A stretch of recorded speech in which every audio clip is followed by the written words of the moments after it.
Hi, I'm Ochsner Digital Medicine health coach Rachael Swanson, and today we're going to talk healthy appetizers. We're going to make a better for you, lower carb, lower sodium nacho knockoff that you can make any time of the year.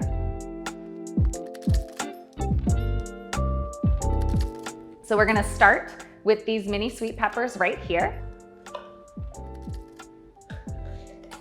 You want to go ahead, get rid of the stem, and then just take a spoon and get rid of the inside. We don't need the seeds, we don't need that membrane. So we're gonna mix together our taco seasoning. So we're just gonna mix that all together.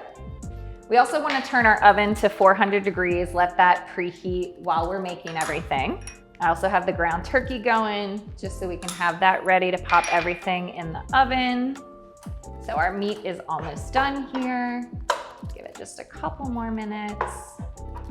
When it's done, nice and brown, we're actually gonna add in our black beans and let that cook with our meat. Heat those up. You can also add in different things. If you like corn, you can add in some corn here. If you do use canned, make sure again that you're draining it and rinsing it just to get that extra sodium off of it to keep it heart healthy. And then when it's done and mixed together, we're gonna add in our taco seasoning, then we're gonna add in our water.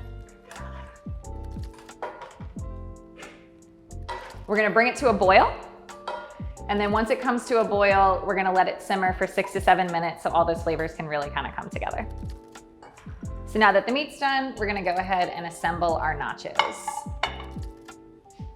So you're just gonna scoop it onto your cut peppers.